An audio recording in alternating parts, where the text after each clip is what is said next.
Gonna jump down, spin around, pick a bale of cotton. Gonna jump down, spin around, pick a bale a day. Jump down, spin around, pick a bale of cotton. Gonna jump down, spin around, pick a bale a day. Had a little woman, she could pick a bale of cotton. Had a little woman, she could pick a bale a day. She's my woman, she can pick a bale of cotton. She's my woman, she can pick a bale a day.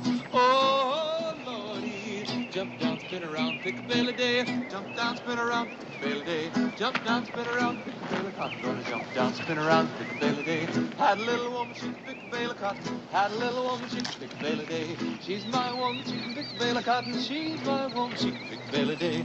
Oh, Lordy, jump down, spin around, pick a bale a day. Oh, Lordy, jump down, spin around, pick a bale a day. Gonna jump down, spin around, pick a bale of cotton. Gonna jump. Howdy. Good morning. Morning. Mighty nice day. Yes, it is. Mind if I ask a personal question? No. Well, what are you doing up in the tree? Oh, well, the baby bird, it fell out. Have you thought about how you're gonna get down out of the tree? Down? Oh, well, Here, let me help you. I'll give you a little hand. You gotta trust me. There you go. Get your hands off my daughter!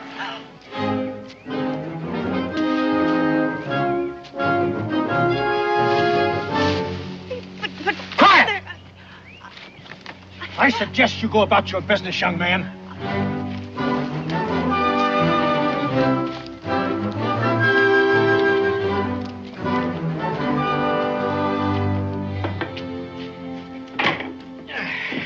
Fair weather friends, that's all they are, every last one of them. Well, Cincinnatus, it's plowing time, and you can't expect farmers to I come can't to town. expect a darn thing ever since they passed that blasted whiskey tax. Ever since I emptied that last keg of whiskey, there ain't been nobody in here but females. Ben, you don't suppose they'd repeal that there fool law, do you? Well, I was down to Salem the other day, and I hear folks talking that Congress just might be changing their mind about that there tax. Yeah. Yeah. Howdy. Morning. I sure could use a drink. We got some apple cider, and that's all we got. That's all right. Nothing I like better than good apple cider. Let's see now. Is this, Boonesboro? It surely is. How about that? I'm only a mile away. I feel like Moses coming out of the wilderness. Listen, 1 mile away from here is going into the wilderness, not out of it. Where you bound? New Harmony Village. What? You folks new around here? This is my tavern. I'm Cincinnatus. Jim McGill. Mr. McGill. I'm Ben. I Ben? work around here. Haven't See I? you. Thank you. Now, what were you saying? The new what? Well, sure. It says right here, the new, Harmony Village.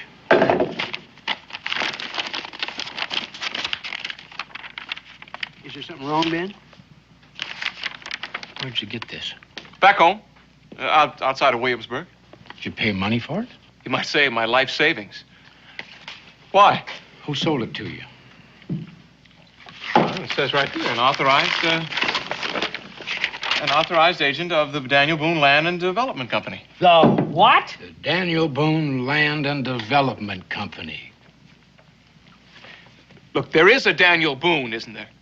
Oh, yes, there's a Daniel Boone, all right.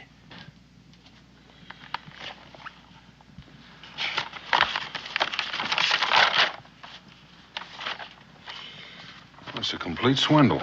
That's a fact. Yeah. And a forgery. Reckon so? Well, I don't know. We'll have to do something. We? It's your land and development company. It ain't ours. A friend in need. I don't know what to say, Jimmy. It's just nothing.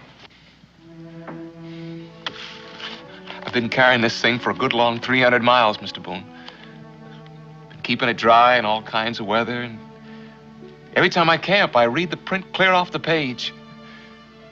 You might even say I know it by heart. But look, that's your name, right? Just not that you got a quill around here someplace. Right over here, Daniel. Jimmy, this is my signature.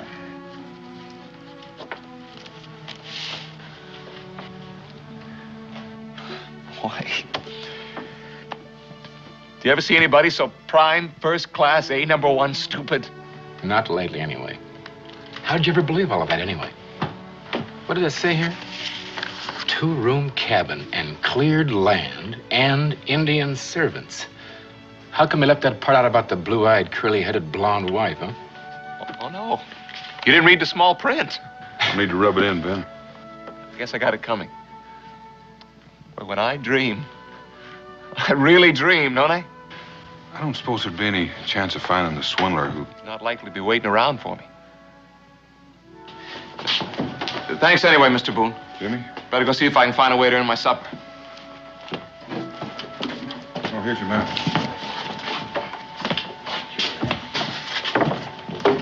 Yeah, that is a strange one, Daniel. Yeah.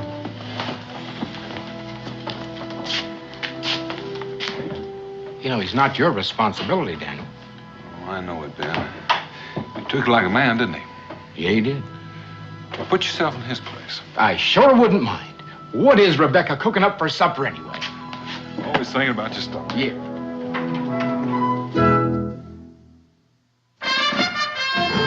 Daniel Boone was a man, yes, a big man, with an eye like an eagle and as tall as a mountain was he.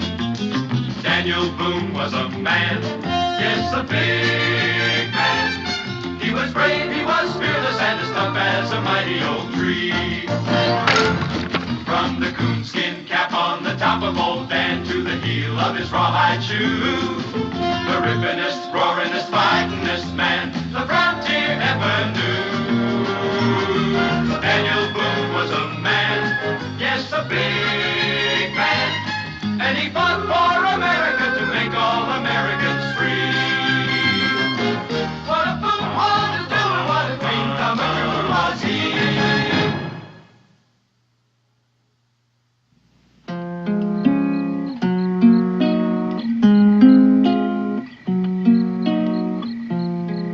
Sylvie said she loved me.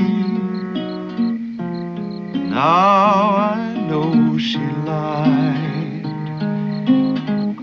She hasn't been to see me since the last day of July. Bring me little water, Sylvie. Oh, bring me little water now. She hasn't been to see me since the last day of July. Supper will be ready in a minute. Sure wish I could play one of those. Maybe you can. All he needs is a head for music. How do you know? How do you know what? If you got a head for music. That's just the trouble. Sometimes you don't know whether you can do something till you fall on your face a couple of times. Becky, you know that nice piece of land we have over on Bluebird Ridge?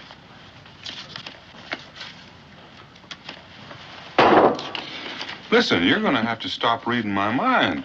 Why, it's my favorite form of entertainment. Makes me itch. Well, you can take a nice bath in the creek on your way over there in the morning.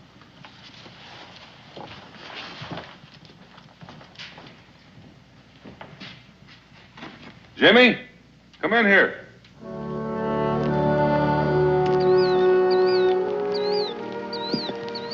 It's good soil, Mr. Boone.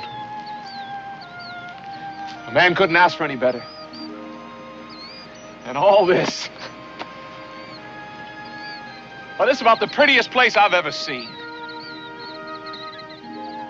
But I've got no money to pay you for it. The Daniel Boone Land and Development Company. Well, you don't have to pay me right now. You can pay me a little at a time, whenever you get ahead. I'm pretty sure Cincinnatus would give you credit for seeds and supplies. sure is tempting. Tell you what. Let's go see Cincinnatus right now. No, sirree. I ain't hanging that thing in my tavern, and that is final. I was told you'd seen the light, Cincinnatus. You aren't selling any whiskey, are you? You can just stop that smirking at me, Amos Brown. If I ain't selling any whiskey, it ain't because of your pits of hell. It's because of that dead blame whiskey tax. Well, it's a comfort to know that the Congress is there to place a restraining hand on the arm of the intemperate. If there was one thing I thought I'd get out of all this, is not listening to one of your fool lectures. Now, all due respects to you, Miss Charity, that is one of the finest jobs of sampling making I've ever seen.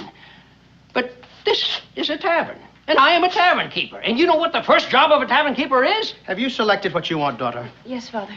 It is selling whiskey. How much? Oh, $1.50. Well, howdy, Cincinnatus. Channel. How are you? Hey, Jimmy? Amos, Miss Brown would like you to meet your new neighbor, Jimmy McGill. Neighbor? Mr. Brown farms the other half of Bluebird Ridge. Yes, we met on the trail yesterday, but we weren't introduced. Oh, and this is Miss Charity Brown. Do you mean this young man has purchased that land? Well, Amos, we've entered into sort of a long-term arrangement. Well, I guess it makes it all complete. I beg your pardon. Why, just that I found out the prettiest girl I ever saw lives on Bluebird Ridge. Do you have a family, Mr. McGill? A wife? Oh, no, sir. No, I'm by myself. Oh, perhaps, Father, Yes? perhaps Mr. McGill would like to take his meals with us until he gets settled. Since we're his closest neighbors. I'm sure Mr. McGill can fend for himself. Come along, Charity.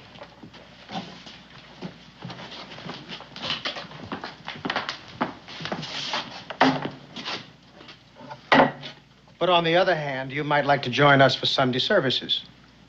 I sure would like that, sir. Good. Mr. Samuel Stone will be with us. Charity is betrothed.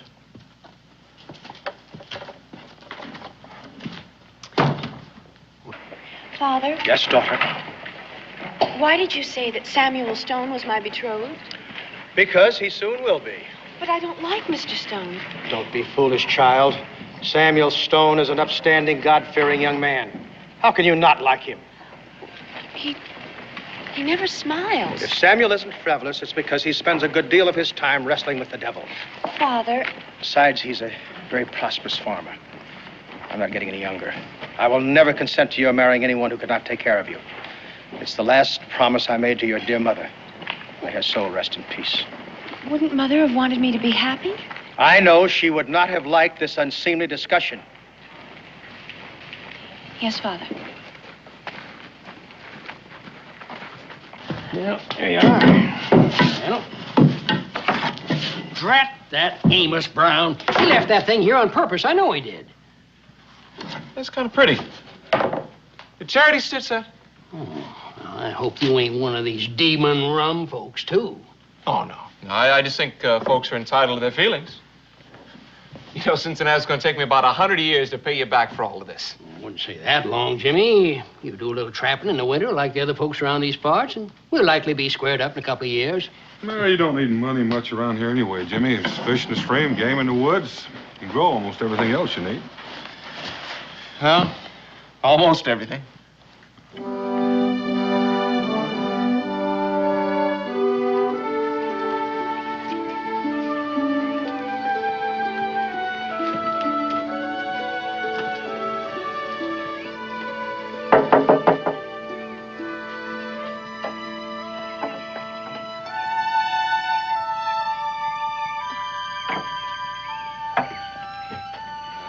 You forgot this. I thought I'd just drop it by. Oh, thank you very much. Mr. Brown, you have a very nice house. Thank you. You seem to be a very sensible young man, Mr. McGill. Why, thank you, sir. So it should be easy to make you see things clearly. Charity is spoken for. But even if she weren't, Well, I take it that that mule is the sum total of your worldly goods. I may not have many worldly goods, Mr. Brown, but I do have a good pair of ears. You all feel free to drop by my house anytime. What house? That's right. Really forgot I don't have one yet. So long. And that, my dear daughter, is that. Unless I have raised you for 17 years to suddenly find that you have become disobedient. No, Father.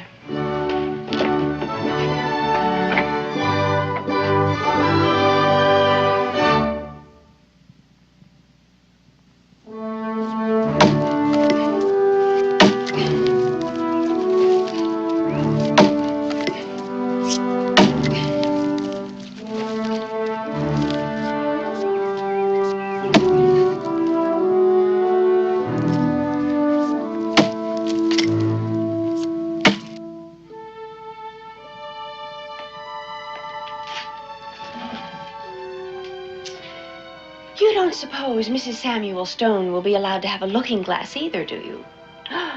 Miss Charity Brown, you are a sinful young woman. You must strive harder for perfection. Oh, but Mr. Stone, it was just the teeny-weeniest little smile.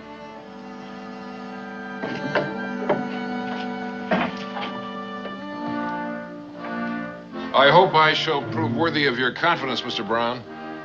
As you know, I'm always striving for perfection. I'm aware of that, Samuel. And that's why I feel that you and Charity should be married sooner than we discussed. Well, I trust that she hasn't strayed from the path in some way, sir. She is my daughter, but she is a female, and as such, a frail vessel at best. Well, this sudden haste wouldn't have anything to do with the young man who just purchased the other half of your hollow from Daniel Boone, would it? Who can tell what disguise the devil may assume next, Samuel? Now, suppose we work out the details, and then we'll have my daughter join us.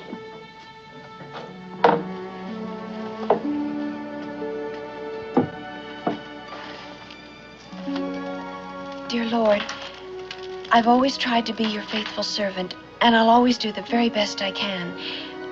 I'll marry Samuel Stone tomorrow, if that's what Father says, because I do honor my father. I do. Just let me have 1 hour, Lord. 1 hour of... 1 hour of what, Charity Brown? Maybe he is the devil in disguise.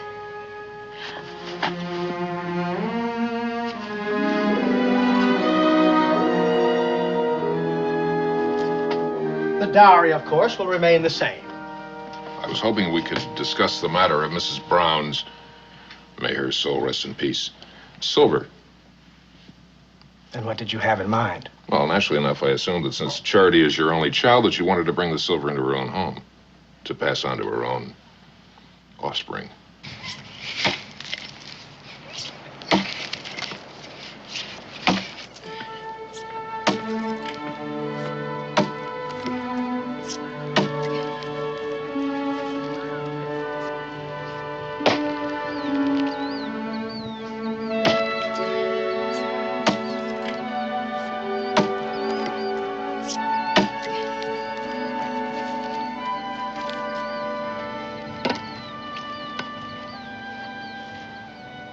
Howdy. I thought you might like some bread. I just baked it. No, wait a minute. Now, why don't you stay and share it with me? Well, it's not seemly. No, I guess that wouldn't be right. I was just trying to be, neighborly, not familiar. Well, of course. I understand.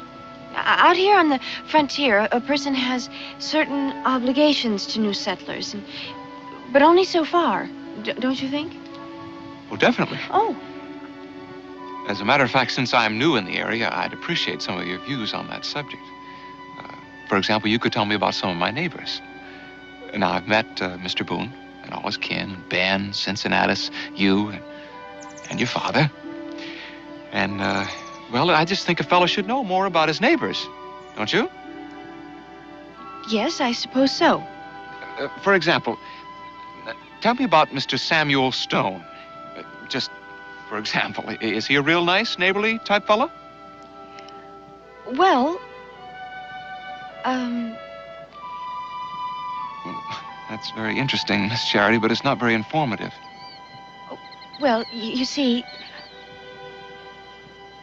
Look, maybe you could talk a little better if we went over and sat down, huh? well, maybe just for a minute.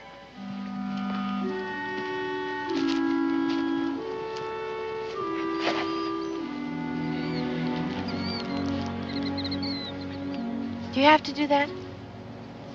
To do what? Smile. What's wrong with smiling? That's what the devil does. Everybody says so. What, he smiles? Come on, that's the silliest thing I ever heard. Well, how do you know? Because it just is. Smiling is a perfectly natural thing. It's like grass growing. Why don't you try it? Oh, Father would be ever so annoyed. Oh, come on, just one little smile. I'll thank you to remember I'm only staying here to help you get settled, Mr. McGill. I'll have nothing to do with any frivolity. No more smiling. Well, what were you saying? No, you were telling me about all my neighbors. Oh, yes, Mr. Samuel Stone. Well, Father just dotes on him. You mean on his money? I am leaving right now. No, don't do that. I didn't mean what I said. I just got a little riled up when your father said, when he talked about the sum total of my worldly goods. Well, he's just looking after my welfare. I know, but what about you? I don't understand. Well, your welfare is one thing, but you're another. I still don't understand. Look, if I had a canary bird and I was concerned about his welfare, I probably would put him in a cage, and then I'd be sure that he'd be fed and watered and everything. Now, but if I really cared about that canary bird himself, well, that's another matter altogether. Well, then what would you do? Well, if you were a canary bird, what would you want to do? Sing and fly around? Right. Now you got it. But I'm not a canary bird. Maybe not, but you got some awful pretty feathers. Why don't you take that off? Goodness. See, I told you you could smile. Oh. Please? What if I ran up behind you and just grabbed it off?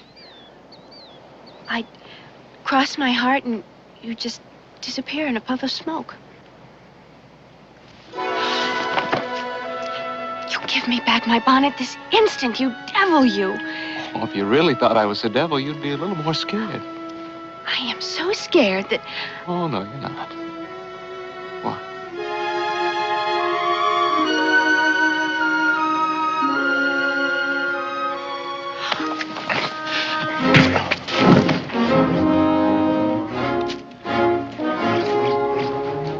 And I'm real pleased to meet you, too, Mr. Stone. We were just talking about you. Get up. What? What for? The hand of the righteous is what you need. I don't know what that's going to prove. Start packing up your belongings. What for? Because you're going to be off this land before the day is out.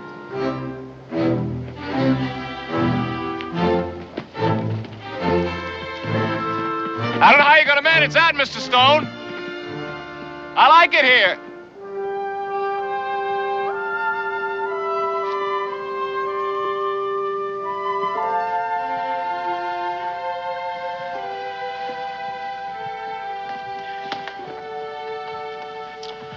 Now, daughter, Father, does it have to be so soon?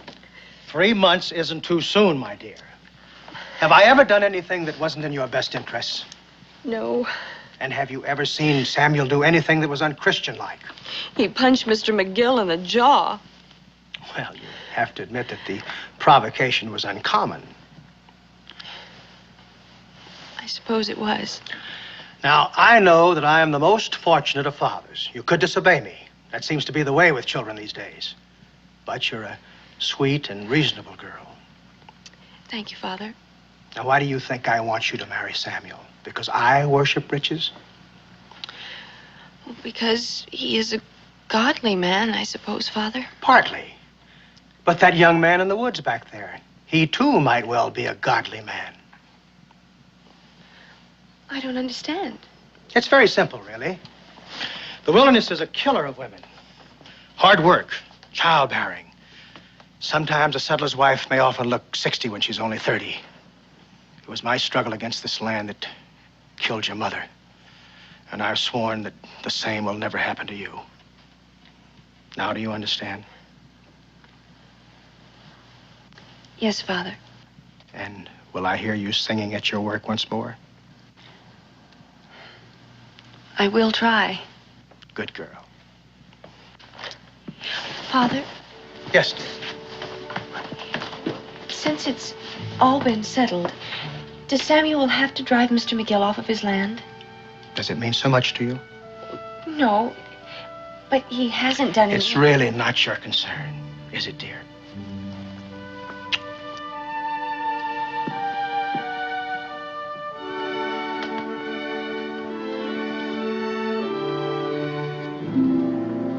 Samuel, I'm afraid I've already sold that land.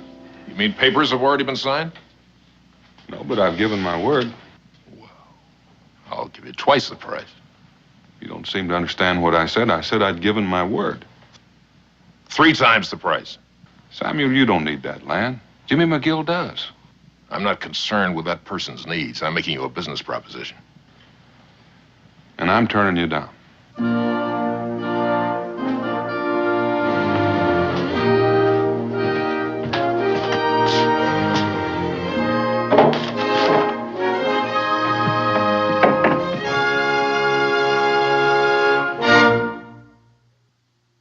I'm going away for to stay a little while, but I'm coming back if I go 10,000 miles. Oh, who will shoe your foot? And who will glove your hand? Who will kiss your ruby lips when I am gone to the promised land? Oh, it's me who'll shoe your foot. It's me who'll glove your hand. And it's me who'll kiss your ruby lips when I am gone to the promised land. I'm going away for to stay a little while, but I'm coming back if I go 10,000 miles. I'm going. Take you 10 years to clear the land at this rate. I know it. Say, just what did you do to Samuel Stone anyway? I kissed Charity Brown on the cheek. Why? Well, he tried to buy your note last night from Daniel. Offered him 2-3 times the price for it. He didn't sell it to him. No, Daniel wouldn't do a thing like that. Doesn't matter anyway, I guess. Hey, would you mind standing up? I want to kick you in the pants. What for? Because I feel like it. That's what's for. Yeah, I guess I deserve that, don't I? You're darn right. Listen, there ain't nothing standing between you and Miss Charity Brown that you can't earn in 10 or 20 years of back-breaking labor. I better get to work then. Hey, you got another axe? Sure do. Give your hand.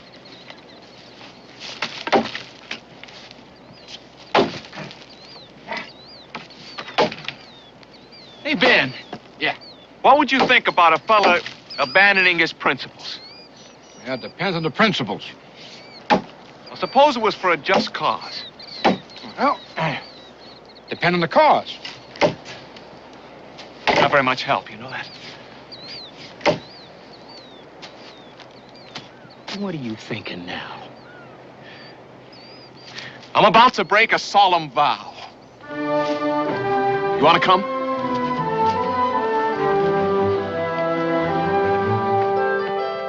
No, sir. I can't let you do it. It just ain't legal. Cincinnatus, whatever do you mean? What have I asked for that was illegal? Look, some sugar, some yeast, and some kettles. Why, it sounds downright wholesome to me. Do you think I was born yesterday? Sometimes it pays for a fellow to pretend like he was. Why don't you just come out and tell me what you mean? Since you were just born yesterday, you wouldn't understand anything I was saying anyway, now would you? Cincinnatus, it sure is lonely around here.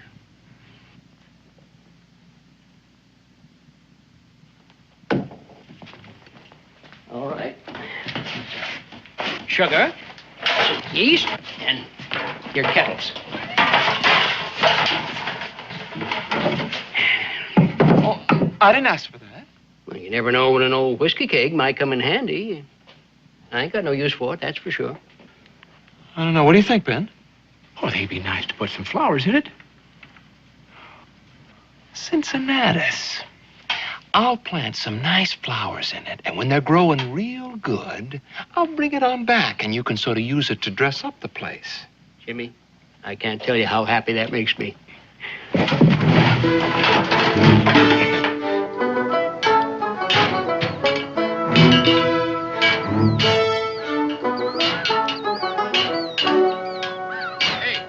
you sure you know what you're doing? Of course I do.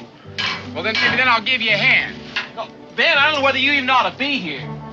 Like Cincinnatus says, it's illegal. It ain't illegal to make the stuff. It's illegal to make it, sell it, and not pay the tax. I don't plan on paying the tax. I can't make any money that way. And you're aiming on going to jail. No. I'm aiming to marry Miss Charity Brown. You sure are a hard fellow to figure out. You know that. What do you mean? Well, you come marched into Boonesboro like one of them everyday farm boys with that worthless deed. And next thing you know, you're engaged in the manufacture of whiskey. And you're courting Miss Charity Brown, who happens to be betrothed to the richest fellow in these parts. And then you're talking about broken vows and all that. I guess it does seem a mite peculiar. Unless you knew about Pa.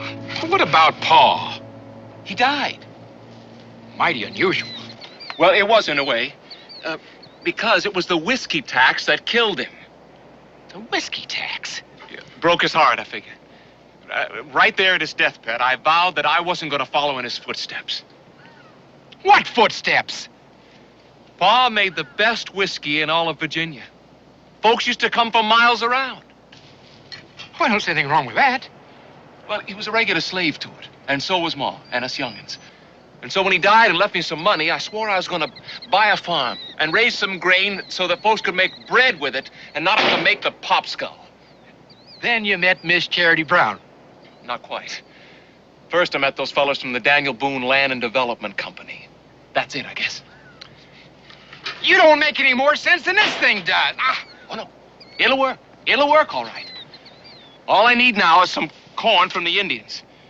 There are Indians around here, aren't there? Indians? You can't make whiskey with Indian corn? Why not? Grain is grain. All right, you're the expert. You don't want any help. No, wait a minute, Ben. I need you to lead me to the Indians. Besides, another thing.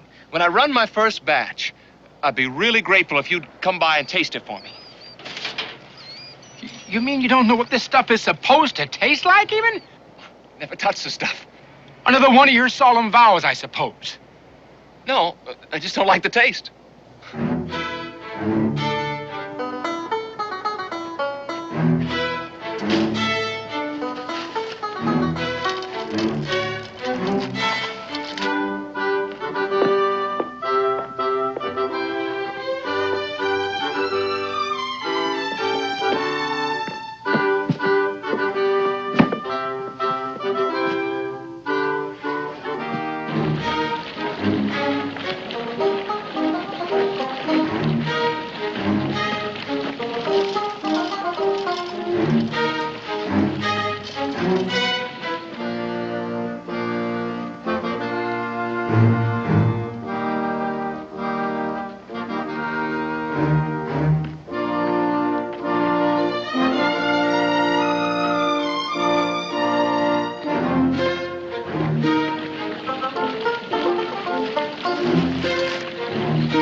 Hey, Stan, I thought you'd never get here. I left word with Cincinnatus 2 days ago. Oh, I've been hunting.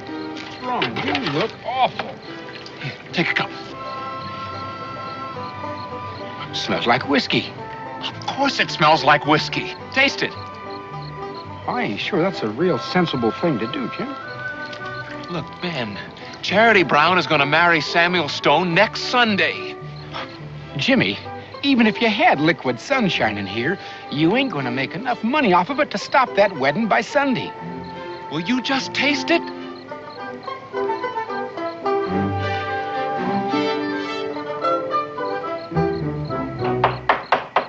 Cincinnatus, come on! I'm coming! You hold your horses. Get a decent night's sleep. I'm coming just a minute. Now hold on. Ben, what are you doing here? Shut up, you old fool, and get me a mug. But it's the middle of the night. What do you got there? I got you a barrel of flowers. A barrel of flowers? Yeah. Shut up and drink that now.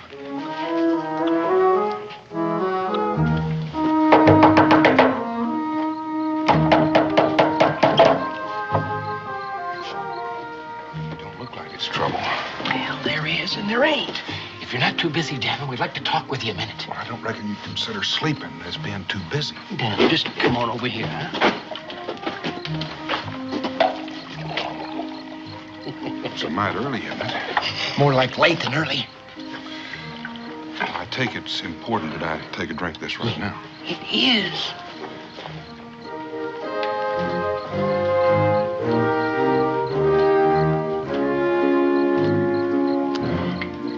Where'd you get it?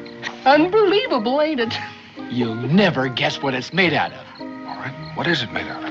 Indian corn. Indian corn? I suppose that's possible, but where? Jimmy McGill. Brought it from Virginia. No, he made it right up there on Bluebird Ridge. Himself. And here I thought he was a farmer. Well, he is, but he's got this problem. Then you tell him. Jimmy didn't even taste it. That's right. He hates the stuff. He made it for Miss Charity Brown. Charity Brown? Well, I don't know what you're talking about. Maybe I'm still asleep. Charity Brown? Well, yeah, you know that Miss Charity Brown is going to marry Samuel Stone next Sunday.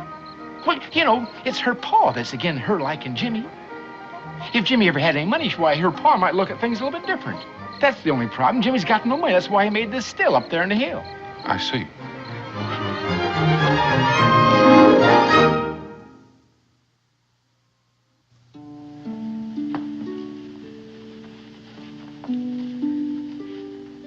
You like it so much you marry Samuel Stone. Oh, I know. What other man would send all the way to Boston for regular Paris, France silk for his girl's wedding dress? But I'm only thinking of your best interest, my dear. You'll have nothing to do but fancy stitching, and you'll spend your evenings watching Samuel strive for perfection. What do you say? I say if he has so much fun with the devil, what would he want with a wife? Look, why don't we take this wedding dress and give it to some poor, deserving orphan? Go away. No. Will you please go away this instant? Why don't you scream? Just exactly what is it you want, Mr. McGill? I want you to call me Jimmy. In the middle of the night? It's as good a time to start as any. Are you going to leave, or am I going to have to... Scream? We've been through that. Well, then, just what is it you want, Mr. Jimmy. Jimmy? I want you to come over here and give me a kiss. What? You heard me. You want me to leave? What, I certainly do. One kiss. Off I go.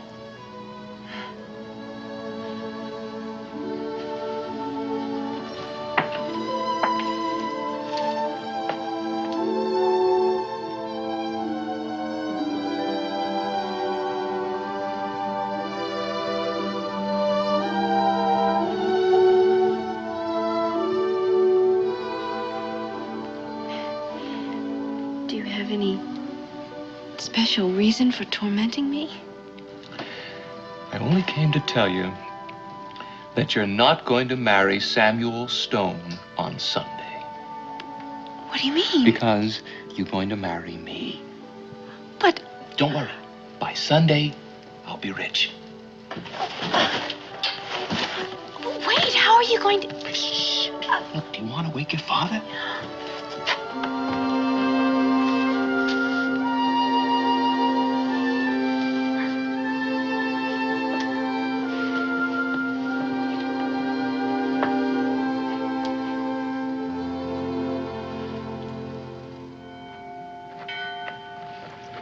He'll be late. He'll be late. I know he will. You don't reckon he got lost? Lost? Daniel Boone has been blazing trails clear to Mississippi and further. You don't reckon he's going to get lost going to the next county, do you? All due respects, even Christopher Columbus got lost. Don't bother, Cincinnatus. He won't listen to anybody.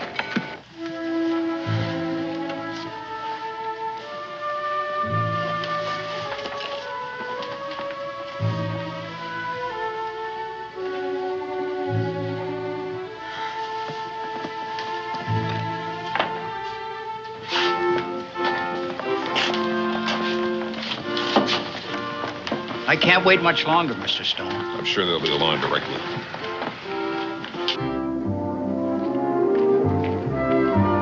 Jimmy? Jimmy?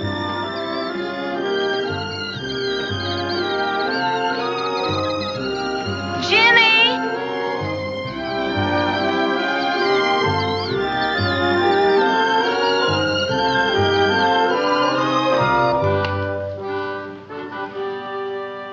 Are you ready, daughter? Charity? Charity, do you know what time it is?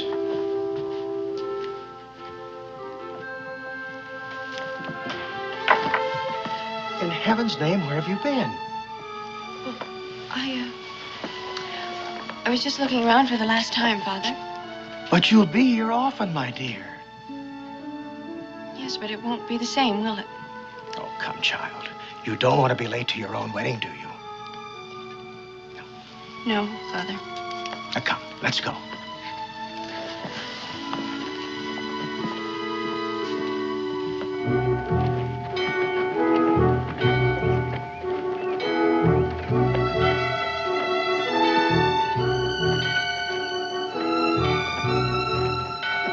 Oh, no.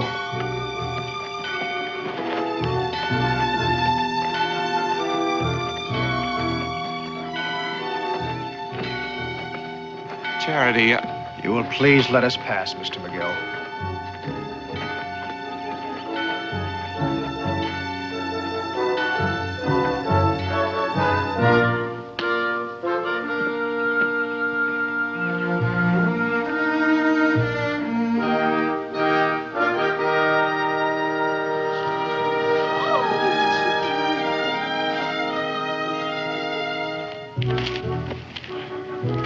It just ain't like Daniel. He should have been here. I told you he wouldn't make it.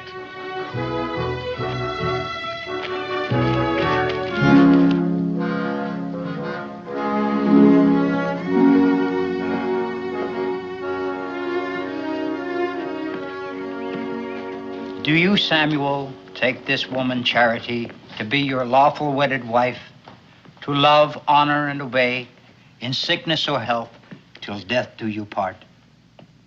I do. And do you, Charity, take this man Samuel for your lawful wedded husband, to love, honor, and obey, in sickness or in health, until death do you part? I do.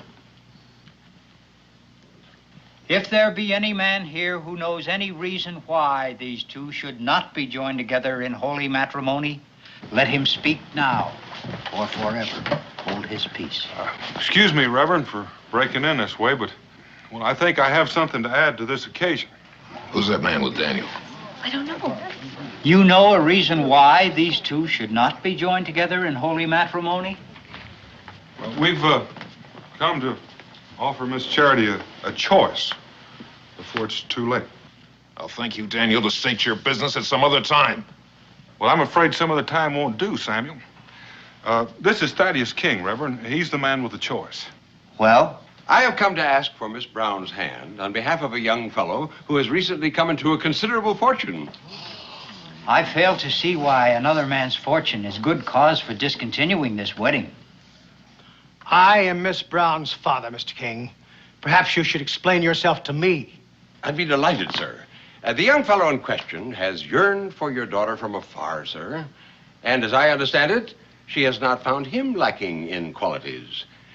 But little more than a pauper when he first cast adoring eyes upon her, he set himself the task of making a fortune in order that he might aspire for her hand. And he did it. Yes, indeed, he certainly did. American ingenuity, together with the pangs of love. It's a combination you can't keep down, sir. You have evidence of this fortune, Mr. King? Yes, sir. Well, it's difficult for me to believe that such an amount can come to such a young man in such a short length of time through honest activity. Precisely how did he come about this money? Well, it is complicated, sir. But simply put, he has invented a new use for Indian corn. And as a grateful manufacturer, this is the least I could give him in return for the recipe, for the patent. Well, I don't know. Father, isn't it better to be rich and happy than rich and miserable? What'd you say, Jim? A short prayer.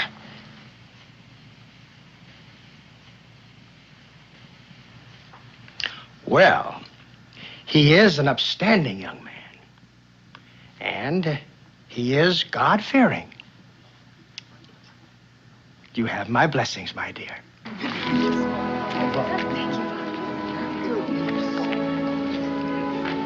Samuel, I'm sorry. Truly, I am.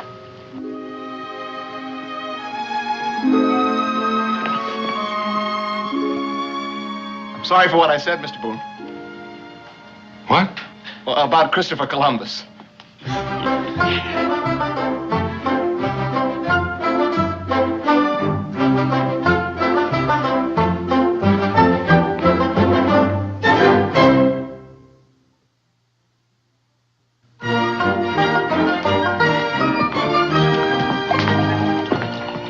You had us worried there for a while. Well, it turned out all right, didn't it, Ben? Yeah, it did. You know Thaddeus King. No, but I'd like to. Patty. Nothing I like better than a happy ending. Well, I'd be a lot happier if they just get rid of this dad-blame whiskey tax. Well, that's it. They just did. Oh, I tell you, they took the heart out of me when they passed that ridiculous tax. But yesterday, I get word that it's been repealed, and Daniel here comes along with a jug of the best tasting whiskey in the whole world. I tell you, it is the happiest day of my life. Yeah, Dad. I can just see millions of beautiful jugs of it. What are you going to call it, Thaddeus? Doesn't matter. I'll think of something when I get home to Bourbon County. To the bride and groom. To the bride and groom. Hey.